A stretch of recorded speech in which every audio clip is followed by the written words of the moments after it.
ఈరోజు మీ ప్రభుత్వం మళ్ళీ అందరికీ నమస్కారం. ఉత్తరాంధ్ర ప్రజల మణిహారం శ్రీకాకుళం జిల్లా పోర్టు భావనపాడు పేరుతో ఈ పోర్టు నిర్మాణం జరుగుతుందని ఇందిరాగాంధీ కాలం నుంచి 23వ సంవత్సరం వరకు 2023 సంవత్సరం వరకు కూడా వింటూనే ఉన్నాం. ఎవరి వల్ల సాధ్యం కాలేదు. ఆఖరికి చంద్రబాబు నాయుడు కూడా 2014 నుంచి 19 వరకు ఈ పోర్టు నిర్మాణం చేస్తాం భావనపాడు అన్నారు. భావనపాడు పోర్టు నిర్మాణం చేయటానికంట 15,000 ఎకరాల ల్యాండ్ బ్యాంక్ కావాలంట. మా మైండ్ బ్లాక్ అయిపోయింది. పోర్ట్ ఏంటి, పోర్టుకు 15,000 ఎకరాల ల్యాండ్ బ్యాంక్ ఏంటి, మాకు అర్థం కాల. 15,000 ఎకరాలకి పోర్టుకి సంబంధం ఏంటి? పోర్టు పేరుతో ముందు భూమిని ప్రభుత్వ ధరలతో కొనేసి అక్కడ పేద ప్రజలందరి దగ్గర నుంచి కూడా భూమిని కైంకర్యం చేసి 15,000 ఎకరాలు భావనపాడులో పోర్టు నిర్మాణం జరిగితే ఎక్కడి నుంచో తెలుసండి, భావనపాడు ఊరు అల్తాడ, అక్కడి నుంచి చినమరిపాడు, పెదమరిపాడు, సెలగపేట, నౌపడ వరకు 15,000 ఎకరాలు సాల్ట్ ల్యాండ్స్తో కలిపి ఈ మొత్తం భూమిని ల్యాండ్ బ్యాంక్ చేసిన తర్వాత పోర్టు కడతామని ఆలోచించారు వాళ్ళు. ఎందుకంటే ఈ కైంకర్యం చేసినటువంటి భూమిని పారిశ్రామికవేత్తలకు రప్పించి వాళ్ళకి ఆ భూమి ఇచ్చేటట్టు చేసి ఆ భూమిలోనూ ఆ పారిశ్రామికవేత్తలతో వీళ్ళు భాగస్వామ్యం కావాలన్నటువంటి ఉద్దేశం. అంటే సేమ్ టు సేమ్ అమరావతిలో రాజధాని నిర్మాణానికి ఎంత అవసరం అండి? మహా అయితే ఒక 15 ఎకరాలు 20 ఎకరాలు చాలు. 1,00,000 ఎకరాలు ఎందుకు? ల్యాండ్ బ్యాంక్ పేరుతో రియల్ ఎస్టేట్ పేరుతో డబ్బులు సంపాదించాలి. ఇది అమరావతిలో ఎత్తుగడ, ఇది భావనపాడులో కూడా ఇదే ఎత్తుగడ. దీన్ని ఆనాడు నేను చాలా గట్టిగా ప్రతిఘటించాను. అసలు ల్యాండ్ బ్యాంక్ అవసరం ఏంటుందని. దీన్ని మళ్ళీ నేను కనెక్ట్ అవుతాను. ఒక్కసారి ఇప్పుడు ప్రస్తుతం జరుగుతున్న పరిస్థితులకు కూడా నేను చెప్పాలి. ఇలా జరుగుతున్న పరిస్థితుల్లో జగన్మోహన్ రెడ్డి గారు కూడా భావనపాడు పోర్టు నిర్మాణం చేద్దాం అనుకునేటప్పుడు కరోనా వచ్చింది. కరోనా అంతా క్లియర్ అయిన 3 సంవత్సరాల తర్వాత భావనపాడు పోర్టు నిర్మాణానికి మళ్ళీ ఆలోచన చేయటం జరిగింది. అప్పుడు మేమందరం కూర్చున్నప్పుడు ఒక సైంటిస్ట్ ఇచ్చిన సూచన ప్రకారం, ఒక ఓషనోగ్రఫీకి సంబంధించినటువంటి ఒక అనుభవజ్ఞుడు చెప్పిన మాట ప్రకారం నేను జగన్మోహన్ రెడ్డి గారితో కూడా ఒక చిన్న మాటగా చెప్పాను. అన్న, భావనపాడు పోర్టు ఈ జన్మకి అయ్యే పరిస్థితి లేదు, మూలపేటలో బాగుంటుందంట. అంటే సార్ వెంటనే స్పందించే గుణం కదా, దాన్ని ఎంక్వైరీ చేసి రిపోర్ట్ రప్పించుకొని క్యాబినెట్ మీటింగ్లో పెట్టేసి 2023 సంవత్సరం ఏప్రిల్ 19వ తారీఖున జగన్మోహన్ రెడ్డి గారు తన సువర్ణ హస్తాలతో కొబ్బరికాయ కొట్టి పట్టు వస్త్రాలను సముద్ర దేవతకు అప్పజెప్పి పోర్టు బాధ్యతలన్నీ నాకు అప్పజెప్పారు. ఆ రోజు నుంచి కంటికి కునుకు లేకుండా స్వంత ఇంటి నిర్మాణం చేస్తున్నాం అన్నటువంటి ఉద్దేశంతో ఇది జగన్మోహన్ రెడ్డి గారి కల, ఇది ఉత్తరాంధ్ర మణిహారం. కాబట్టి ఈ పోర్టు నిర్మాణం చాలా త్వరగా జరగాలి, ఎన్నికలు వచ్చేలాగా షిప్ కూడా తీసుకురావాలని ఆశించి, అప్పటికి చాలా సమస్యలు ఉన్నాయండి. ప్రసవ వేదన, ఎక్కడ చూసినా ఇబ్బందులే. ఒక దశలో అయితే మూలపేట గ్రామానికి దాటి శంకుస్థాపన చేయటానికి వీలు లేదు, మూలపేట గ్రామం వద్దనే చేసేయాలంటే నో, సముద్రం దగ్గరే జరగాలి, సముద్రాన్ని జగన్మోహన్ రెడ్డి గారు తాకాలి, అక్కడ మాత్రమే పూజ జరగాలి. ఎందుకంటే forest land issues, central government land issues, salt land issues, ఎన్నో ఇష్యూస్. అవన్నీ కూడా అప్పుడున్న కలెక్టర్ గారు, ఆర్డీఓ గారితో కలిపి రేయింబవళ్ళు పనిచేసి ఇబ్బంది లేకుండా వారం రోజుల్లోనే జగన్మోహన్ రెడ్డి గారు వచ్చి శంకుస్థాపన చేసి కొబ్బరికాయ కొట్టి సముద్ర దేవతను కలిసే విధంగా ఏర్పాట్లు చేసాం. వారి సువర్ణ హస్తాలతో ప్రారంభమైంది. మరి ఆ పోర్టుని ఎన్నికల సమయానికి షిప్ తెచ్చాం. నేనే స్వయంగా దగ్గరుండి విశ్వసముద్ర యాజమాన్యంతో జాగ్రత్తగా సుమారు 2,000 మీటర్లు సౌత్ బ్రేక్ వాటర్స్, 550 మీటర్లు నార్త్ బ్రేక్ వాటర్స్, 4 బెర్తులు, అన్నిటికి సంబంధించి 2 బెర్తులకు కూడా శంకుస్థాపన చేసేసి పనులు ప్రారంభించే 70% పోర్టు పనులు పూర్తి చేశాం. ఇదంతా ఎందుకు చెప్తున్నానంటే 15,000 ఎకరాల భూమి కావాలి అని అచ్చెన్నాయుడు, రామ్మోహన్ నాయుడు, చంద్రబాబు నాయుడు అన్న వీళ్ళకి చెంప దెబ్బ కొట్టేటట్టు జగన్మోహన్ రెడ్డి గారు పోర్టుకి 1,260 ఎకరాలు మాత్రమే సేకరించారు. 1,260 ఎకరాల్లో మూలపేట పోర్టు లేఅవుట్ కోసం ఒక 60-70 ఎకరాలు ఏది నిర్వాసితులు విష్ణు చక్రం మూలపేట వాళ్ళందరికీ నచ్చజెప్పి ఆ గ్రామాల్లోకి వెళ్ళి వాళ్ళ ఇళ్ళన్నీ చూసి వాళ్ళ వీధులన్నీ తిరిగి వాళ్ళకి ఎన్ని రకాల నష్టపరిహారాలు ఇవ్వాలో అవన్నీ జగనన్నతో నేను మాట్లాడి ప్రతి ఒక్కరికి కూడా నచ్చజెప్పి మరి ప్రభుత్వ ధరని రెట్టింపు చేసి అందరికీ ఇప్పించాం. ఎక్కడ కూడా లోటు జరగల. మూలపేట విష్ణుచక్ర ప్రజలందరికీ లేఅవుట్ కోసం నౌపడ సర్పంచ్ గారు అక్కడ ప్రజలతో మాట్లాడి అక్కడ లేఅవుట్ వేయించాం. 100 మీటర్ల రోడ్డు కోసం టెక్కలి హైవే నుండి అయోధ్యపురం ఆ ప్రక్కన ఉన్న బన్నువాడ అలాగే తలగాం మరి ఇజ్జువరం నౌపడ ఆర్ఎస్ ఆ చివరి వరకు మరి మూలపేట విష్ణుచక్రం వరకు సముద్రం వరకు కూడా 100 మీటర్ల రోడ్డుకు సంబంధించి కూడా స్థల సేకరణ జగన్మోహన్ రెడ్డి గారి ప్రభుత్వ హయాంలోనే సేకరించేయటం జరిగింది. డబ్బులు ఇచ్చేయటం జరిగింది. ఒక్క పైసా కూడా ఎవ్వరికీ బాకీ లేకుండా అందరి రైతులను నప్పించి మెప్పించి ఒప్పించి ఆలు సంతోషపడేటటువంటి మద్దతు ధర ప్రభుత్వం నుంచి ఇప్పించడం జరిగింది. దానిలో నేను కీలక పాత్ర పోషించాను. ఈ పోషించిన దానిలో ఎక్కడా కూడా ఒక సెంటు భూమి కూడా అన్యాక్రాంతం కాకూడదు. పోర్టుకి ఎంత భూమి కావాలో అంతే సేకరించాం. చాలు 1260 ఎకరాలు పోర్టుకు చాలు. ఎందుకంటే ముంబై పోర్టు 2000 ఎకరాల్లో ఉంది. విశాఖపట్నం పోర్టు 2400 ఎకరాలు, పారాదీప్ పోర్టు 1800 ఎకరాలు. మరి ఇక్కడ 1260 ఎకరాలు చాలు. 100 మీటర్ల రోడ్డుకి సరిపోయే స్థలం కూడా సేకరించేసినాం. అన్ని చాలు, అన్ని పేమెంట్స్ ఇచ్చేసినాం. ఇంకేం పని ఉంది? ఎన్నికల ముందు షిప్ తేవాలి అనుకున్నాం, తెచ్చేసాం. మరి ఆ సందర్భంలో రామ్మోహన్ నాయుడు ఒక స్టేట్మెంట్ ఇచ్చాడు. ఈ పోర్టు శంకుస్థాపనలకే పరిమితం. భావనపాడు పోర్టు మేము నిర్మాణం చేయాలనుకున్నాం, భూసేకరణ ప్రారంభించాం. ఇక్కడ మీరు పాయింట్ గుర్తుపెట్టుకోవాలి. భూసేకరణ ప్రారంభించాం. ఏం భూసేకరణ? ఈ 15,000 ఎకరాలు. ఈ భూసేకరణకి పోర్టుకి సంబంధం ఏంటండి? 15,000 ఎకరాలు సేకరిస్తేనే నువ్వు పోర్టు చేస్తావా? అంటే 2014 నుంచి 19 వరకు గాడిదలు కాసావా మిస్టర్ రామ్మోహన్ నాయుడు, అచ్చెన్నాయుడు?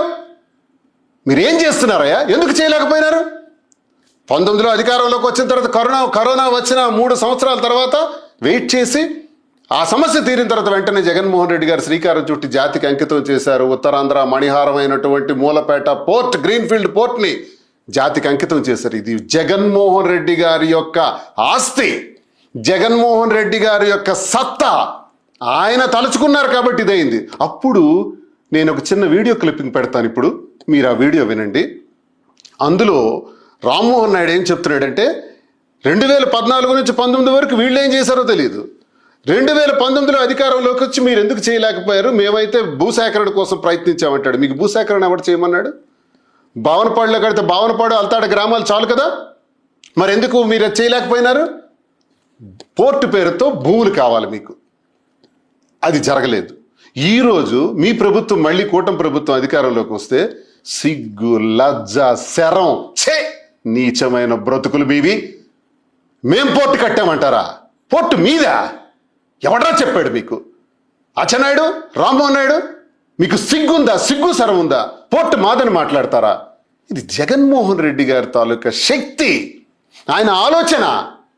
మీరు ఎలాంటి మనుషులయ్యా? ఈ జిల్లాలో నేటికి 45 ఏళ్ల చరిత్రలో ఒక్క పని ఎర్రం నాయుడు, అచ్చెం నాయుడు, రామ్మోహన్ నాయుడు మీరు ముగ్గురు కలిపి ఒక్క పని చేసామని చెప్పండి.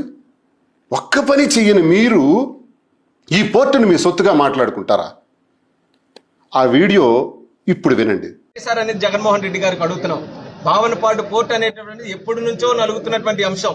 తెలుగుదేశం పార్టీ ఉన్నప్పుడు దానికి కావాల్సినటువంటి సెంట్రల్ గవర్నమెంట్ పర్మిషన్స్ కానీ, దానికి కావాల్సినటువంటి విధానాలు కానీ అన్ని కూడా చేసి ల్యాండ్ ఎక్విజిషన్ ప్రిపేర్ అవుతున్నటువంటి సమయంలో అధికారం మారింది. మరి అప్పటి నుంచి ఇప్పటి వరకు ఏం చేసినట్టు? ఈ 4 సంవత్సరాల్లో పేరు మార్చారా? భావనపాడు నుంచి మూలపేటకి పేరు మార్చారా?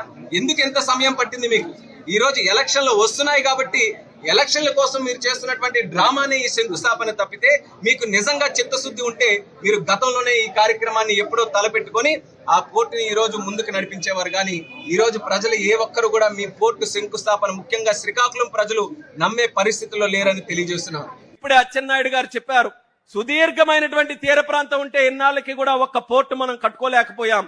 కానీ ఈ రోజు చంద్రబాబు నాయుడు గారి ఆశీస్సులతో మూలపేటలో అద్భుతమైనటువంటి పోర్టు ఒకటి పూర్తి చేయబోతున్నాం. వీడియో విన్నారు కదా, ఇప్పుడు మీరు అర్థం చేసుకోండి వీళ్ళ తాలూకు ప్రవర్తనలు ఏ రకంగా ఉన్నాయన్నది.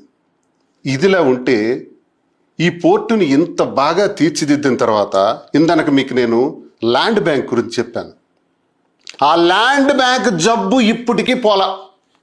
ఇప్పుడంట 16,000 ఎకరాలు భూమిని సేకరిస్తాడంట అచ్చెన్నాయుడు, రామ్మోహన్ నాయుడు. ఎలా? అయోధ్యపురం నుంచి 100 మీటర్స్ రోడ్డు ఏదైతే ఆనాడు సేకరించిందో జగన్మోహన్ రెడ్డి గారి ప్రభుత్వం, దాని సరిహద్దుల్లో నౌపడా ప్రాంతంలో సాల్ట్ ల్యాండ్స్లో ఈ 16,000 ఎకరాల భూమిని ఇప్పుడు కైంకర్యం చేయడానికి ఎత్తుగడ వేస్తున్నారు. నేను అడుగుతున్నాను, మేము చేయగా చిన్న చిన్న పనులు మిగిలిపోయినాయి. మూలపేట విష్ణు చక్రం ప్రజలకి ముందు నిర్వాసితులందరికీ కూడా తెచ్చి మేము ఇచ్చినటువంటి ల్యాండ్, ఆ ల్యాండ్ డెవలప్ చేసేసింది, అంతా పక్కా చేసేసినాం.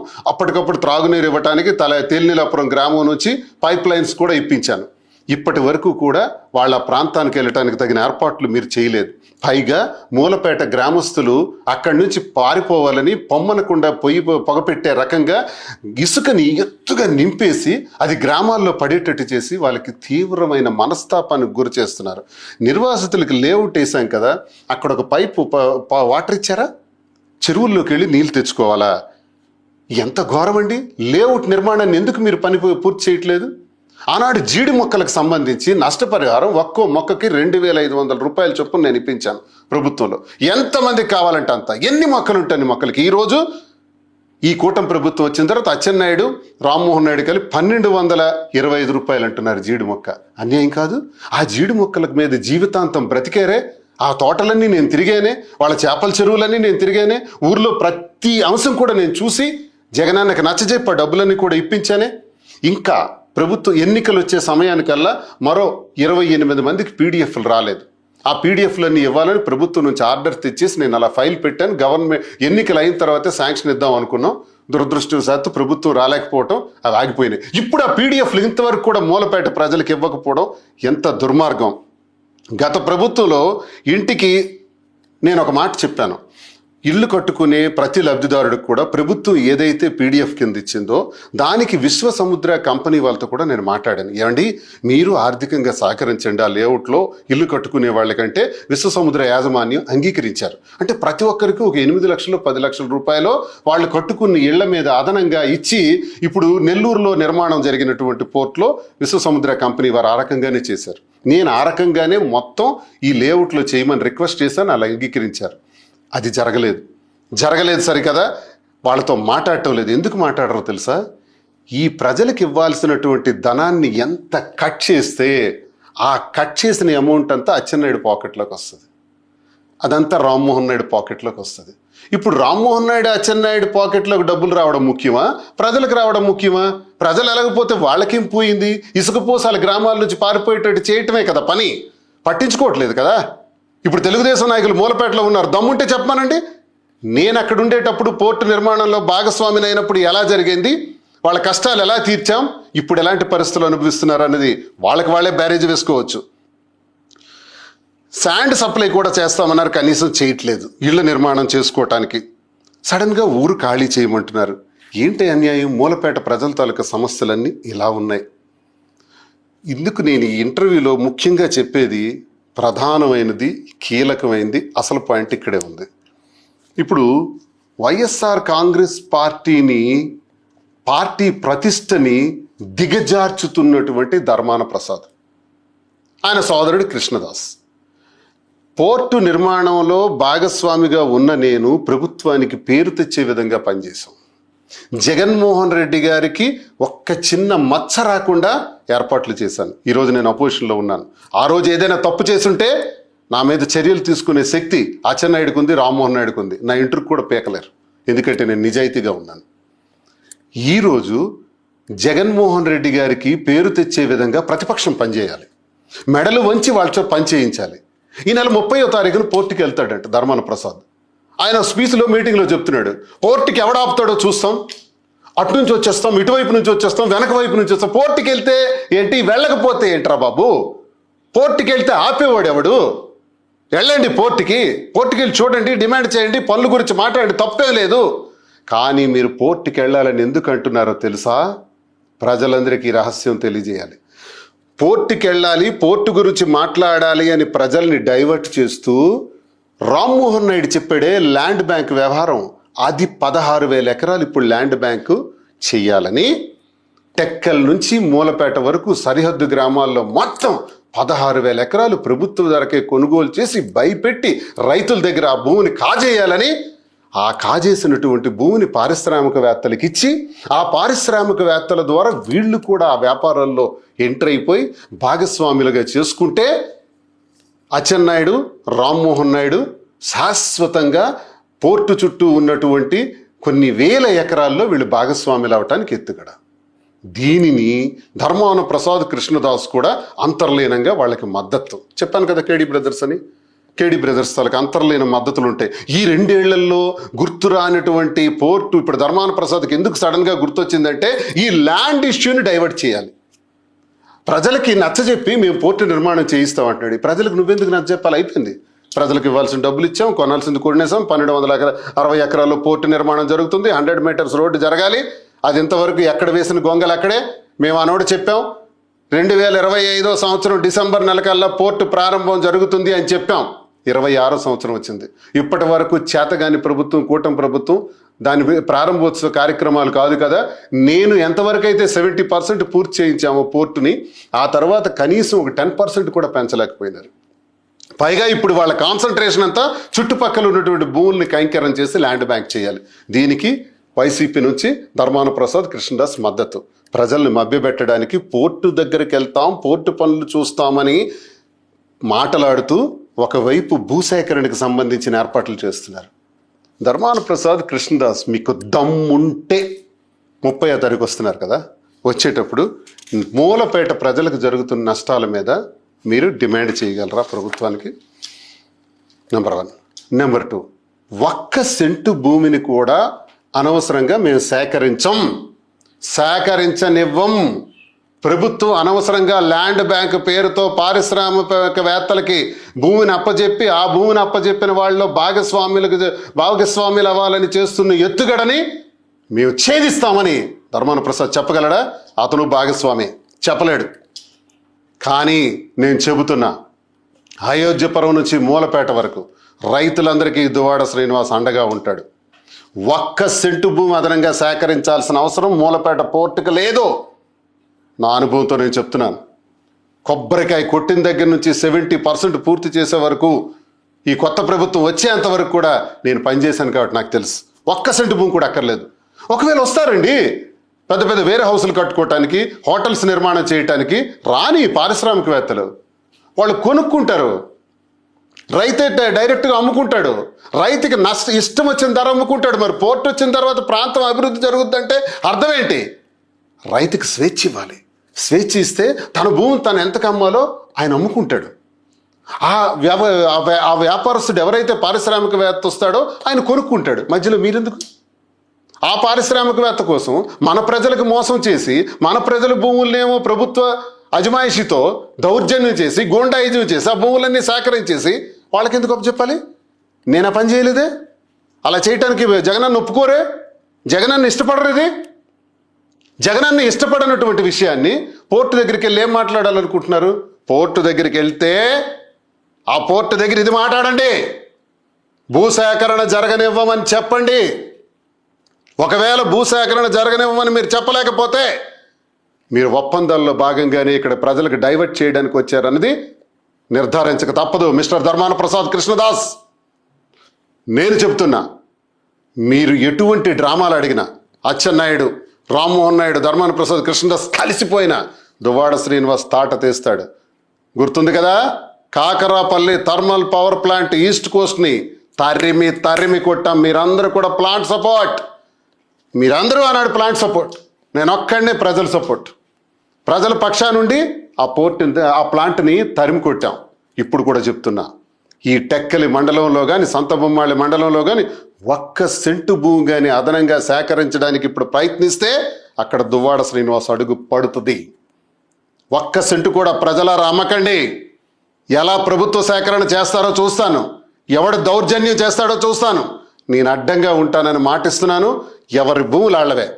మళ్ళీ చెప్తున్నాను, మూలపేట గ్రీన్ ఫీల్డ్ పోర్టుకి 1 సెంటు భూమి కూడా అవసరం లేదు. ఇప్పుడున్న భూమి చాలు. సాల్ట్ భూములు ఇంకా ప్రభుత్వానికి పోర్టుకి రావాల్సినవి చాలా ఉన్నాయి. వాటి టైం కూడా అయిపోయింది. 2027 సంవత్సరంతో ఆ టెండర్స్ అన్ని కూడా పూర్తి అయిపోతున్నాయి. అవన్నీ కూడా ప్రభుత్వానికి వస్తాయి. అవన్నీ మూలపేట పోర్టుకి కావాల్సితే అవన్నీ సాల్ట్ ల్యాండ్స్ వెళ్తాయి. వాళ్ళకి ఇవ్వాల్సిన నష్టపరిహారం ఇవ్వట్లేదు. వాళ్ళకు వైపు కోర్టుకు వెళ్ళారు. ఏమంటే రామ్మోహన్ నాయుడు అంటే విజయం సాధించాడు. ఈ మధ్య కొన్ని పేపర్లో రాసేస్తున్నారు విజయం అంట. రామన్న చొరవతో అడ్డంకేంటి? మీకు ఏమర్థమైంది అసలు? రామన్న చొరవ ఏంటి? 325 ఎకరాలు ఇంకా కూడా ప్రభుత్వం ఇచ్చినటువంటి లీజు ప్రకారం ఆ ఎన్ఎస్ వాళ్ళకి ఉంది, నౌపడ సాల్ట్ వాళ్ళకి. వాళ్ళకి నష్టపరిహారం ఇస్తే ఏం పోయింది? ఇచ్చేసి ఆ భూమి తీసుకోవచ్చు కదా. కోర్టు ధిక్కరణ ఎందుకు చేయాలి? మేమెవరికి ఆపలేదు. అలాగా జగనన్న ప్రభుత్వ హయాంలో ప్రతి ఒక్కరికి అమౌంట్స్ అన్ని ఇచ్చేసినామే, మేము అన్ని ఏర్పాట్లు చేసేసినామే ఆ ప్రభుత్వం హయాంలో. ఇంక మీరు చేయాల్సింది ఏముంది? ₹1 అదనంగా శాంక్షన్ ఇచ్చారా? ఇవ్వలేదే. అప్పుడు జగన్మోహన్ రెడ్డి గారు ఇచ్చిన శాంక్షనే కదా. మళ్ళీ చెప్తున్నాను, మూలపేట పోర్టు అన్నది ఈ భూమి ఉన్నంత వరకు ఈ చరిత్రలో ఆ క్రెడిట్ వైఎస్ జగన్మోహన్ రెడ్డి గారిదే. ఇది రామ్మోహన్ నాయుడుదో లేకపోతే అచ్చెన్నాయుడుదో లేకపోతే కూటమి ప్రభుత్వానిదో కాదు కాదు కాదు. వాళ్ళతో చేతులు కలిపి ఇలాంటి భూసేకరణలు చేయాలని ప్రయత్నిస్తే ఖబర్దార్, తీవ్ర పరిణామాలు ఎదుర్కోక తప్పదు. అక్కడ నేనే మరో ఉద్యమం